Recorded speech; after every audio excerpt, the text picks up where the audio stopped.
विकास आघाडीचे शक्ती प्रदर्शन, घेरडीत भव्य प्रचार सभेचा धडाका। जिल्हा परिषद आणि पंचायत समिती निवडणुकीची रणधुमाळी आता निर्णायक वळणावर पोहोचली असून सांगोला तालुका विकास आघाडीने प्रचारात मोठी आघाडी घेतली आहे। घेरडी येथे आयोजित करण्यात आलेल्या भव्य प्रचार सभेत आमदार डॉक्टर बाबासाहेब देशमुख आणि माजी आमदार दीपक साळुंखे पाटील यांनी विरोधकांचा खरपूस समाचार घेत मतदारांना विकासाच्या बाजूने कौल देण्याचं आवाहन केलं आहे। घेरडी येथील सभेत महाविकास आघाडीच्या अधिकृत उमेदवारांच्या समर्थनार्थ अलोट जनसागर लोटला होता। सौ संगीता सोमाआबा मोटे, जिल्हा परिषद अधिकृत उमेदवार श्री अशोक नामदेव चोरमुले, पंचायत समिती अधिकृत उमेदवार घेरडीगण सौ काजल मुकेश काशीद, पंचायत समिती अधिकृत उमेदवार सोनलगण हे उमेदवार पंचायत समिती व जिल्हा परिषद निवडणूक लढवित आहेत। या सभेने निवडणुकीचं चित्र स्पष्ट केलं असून सांगोला तालुका विकास आघाडीच्या बाजूने मतदारांचा कौल झुकल्याचं दिसून येतंय। आता प्रत्यक्ष मतदानाच्या दिवशी जनता कोणाच्या पारड्यात आपलं मत टाकते हे पाहणं उत्सुकताचं ठरेलच। पण या प्रचार सभेमध्ये बोलत असताना काय म्हणाले तर दिग्गज नेते मंडळी, पाहूयात। बसून दीपकाबांनी दोघांनी मिळून राजकारण केलं। कधी या तालुक्यामध्ये गोरगरीब जनतेवरती अन्याय होऊ दिला नाही। दोघांची घरं, ऑफिस 24 तास सताड उघडे असते। रात्री अपरात्री जरी कोणी आलं तर आबासाहेबांच्या निधनानंतर सुद्धा माझ्याकडून थोडीफार तुमची सेवा झालेली आहे। या गावामध्ये आबा कुठल्या दवाखान्याचं आहे? 50 लाख रुपये पशुवैद्यकीय दवाखान्यासाठी 50 लाख रुपयाचं काम आपण मागच्या महिन्यामध्ये मंजूर केलेलं आहे। आज काही लोक शेतकरी कामगार पक्षाची या मंचावर नसतील, सभेमध्ये नसतील, काही चर्चा करू नका, कुणी दुसरा विचार करू नका। शेतकरी कामगार पक्षाचा 50-60 वर्षाचा विचार आहे, जी प्रक्रिया आहे, त्या प्रक्रियेतून कमिटी नेमली गेली आणि कमिटीतून घेतलेले हे निवडलेले उमेदवार आहे। त्यामध्ये बाबासाहेब देशमुखचा 1% हात नाही। कोणतं ज्यावेळेस रस्सिकेच असते उमेदवारीसाठी, एखाद्याच्या पारड्यात उमेदवारी पडते आणि दुसऱ्या पारड्यात ज्यावेळेस पडत नसते त्यावेळेस नाराज होणं साहजिक असतं। पण जो आपल्या 3-3, 4-4 पिढ्यांनी जपलेला हा लाल बावटा आहे, स्वर्गीय आबासाहेबांनी तुमची 3-3, 4-4 पिढ्यांची सेवा केली हे विसरून चालणार नाही। आज आबासाहेबांच्या निधनानंतरची पहिली विधानसभेची निवडणूक झाली। तुम्ही मला माझ्यासारख्या तरुणाला अनुभव कमी असताना, वय कमी असताना, जेव्हा पार रात्रंदिवस कष्ट करून निवडून दिलं गेलं आणि आज आबासाहेबांच्या निधनानंतरची पहिली जिल्हा परिषदेची आणि पंचायत समितीची निवडणूक आहे। माझी आपल्या सर्वांना विनंती आहे की मागच्या अनेक वर्षापासून या पंचायत समितीवरती 72 पासून 97 पर्यंत शेतकरी कामगार पक्षाचा लाल बावटा दिमागात फडकवत होता आणि त्यानंतर दीपकाबा आणि आबासाहेबांच्या आघाडीचा झेंडा फडकत होता। परत एकदा आपल्याला तो झेंडा फडकवायचा आहे आणि त्याच्यासाठी 7 तारखेला मतदान केंद्रावरती असं एक मशीन येणार आहे बॅलेटचे, आणि यावेळेचे उमेदवार हे शेतकरी कामगार पक्षाचे आहे। पंचायत समिती गणाचे उमेदवार मागच्या वेळेचे शेतकरी कामगार पक्षाचे होते, यावेळेचे उमेदवार हे दीपक आबा गटाचे। काही तासांपूर्वी या गावामध्ये एक सभा झाली आणि त्या सभेमध्ये भाकरी फिरवण्याची भाषा झाली असं मला कोणीतरी सांगितलं. विकासासाठी मत द्या म्हणून मताची मागणी केली. डॉक्टर बाबासाहेब आंबेडकरांनी दिलेलं संविधान आहे, संविधानाने दिलेला अधिकार आहे, तुम्ही कुणीही मत मागू शकता. मागच्या 5 वर्षात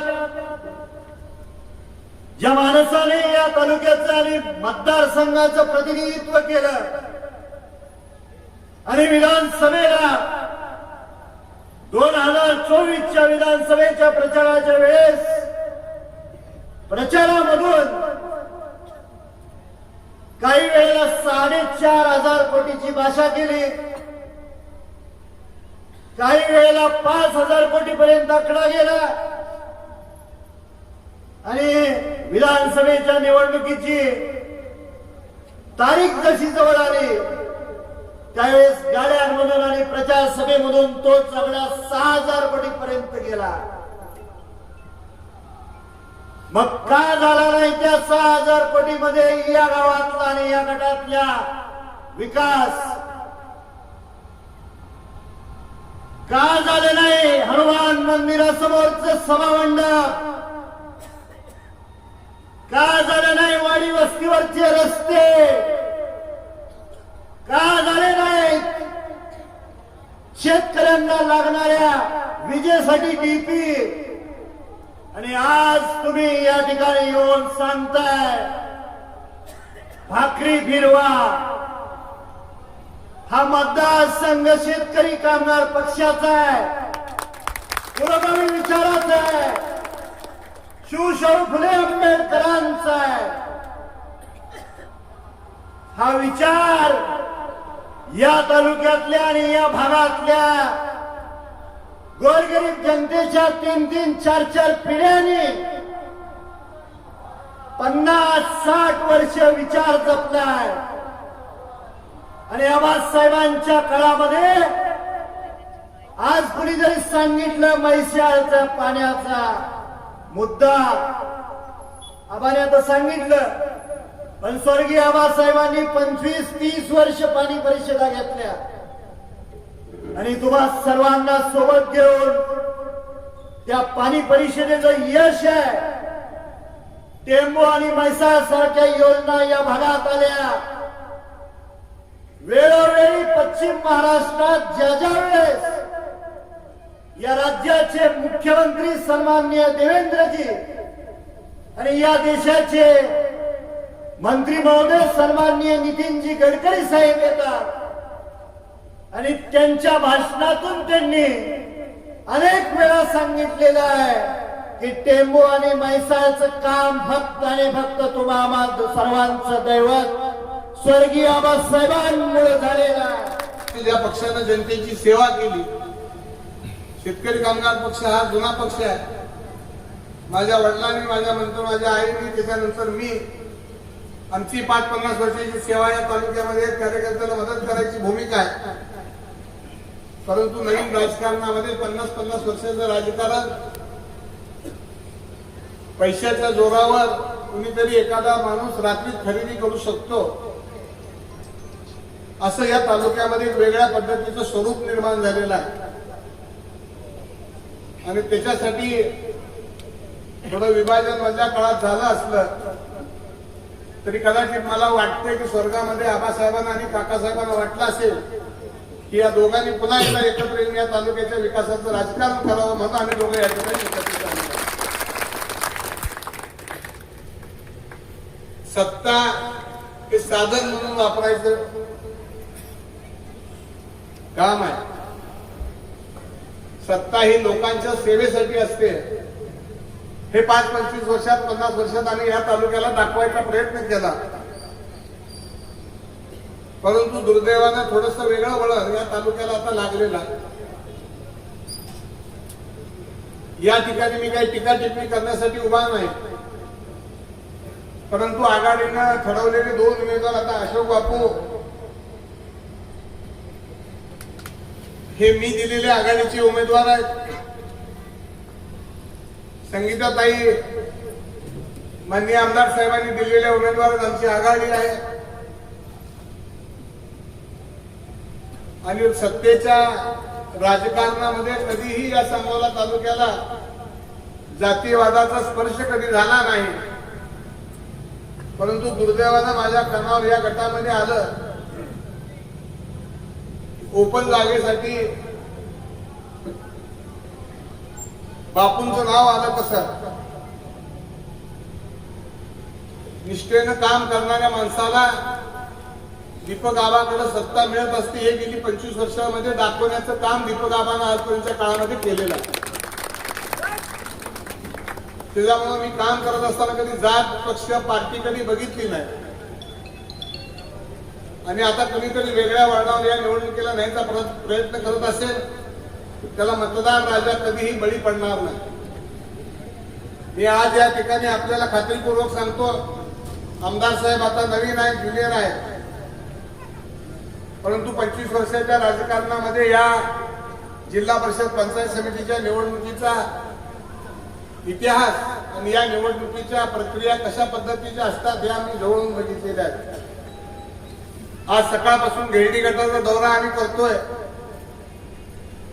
सकाळी आम्ही डोंगरगावला सुरुवात केली. डोंगरगाव झालं, गळवेवाडी, सोनक, मुरंगेवाडी, तरंगेवाडी, आगलाईवाडी, भोपशेवाडी करून बिस्कळा सभा झाली. त्या ठिकाणी पाऱ्याला एक दुर्घटना घडली. आमच्या एका कार्यकर्त्यांचे वडील दिवंगत झाल्यामुळे पाऱ्याची सभा रद्द झाली, हांगिरग्याची सभा झाली. मी आज या ठिकाणी जाहीरपणाने आपल्याला सांगेन, त्या तिन्ही उमेदवारांचा गुलाल आज आपल्या अंगावर पडलेला आहे. घेरडी गावामधून मताधिक्य आपण किती देणार एवढाच प्रश्न त्यामध्ये राहिलेला. सगळी मंडळी आपलीच आहे. 2, 3, 4, 5 घेरडी राजकारणात काय विचारू नका. सगळ्यापेक्षा जास्त उमेदवार आपल्या घेरडी गटात दिला. लोकशाहीमध्ये प्रत्येकाला अधिकार आहे उभा राहायचा. माझं कोणाबद्दल ऑब्जेक्शन असतं का? असं ती नाही आणि असायचं काही कारण नाही. परंतु मी आपल्याला एवढं शाश्वत करतो, या निमित्तानं या तालुक्याला पुन्हा एकदा गतवैभव प्राप्त करून देण्यासाठी आपण या दोन्ही उमेदवाराला उद्याच्या 7 तारखेला प्रचंड मतांना विजयी करा ही विनंती करतो. आणि मला निश्चितपणानं खात्री आहे की आपण सगळी मंडळी या विकास आघाडीच्या नवळाच्या चिन्हाचं आणि अशोक बापूला नेमकी छत्री काय मिळाली ही आपण अशोक बापूला प्रश्न पडलेला आहे. पण बापू, आपण 40 वर्षे ऊन असू द्या, पाऊस असू द्या, निष्ठेनं माझ्या बरोबर काम केलेलं आहे.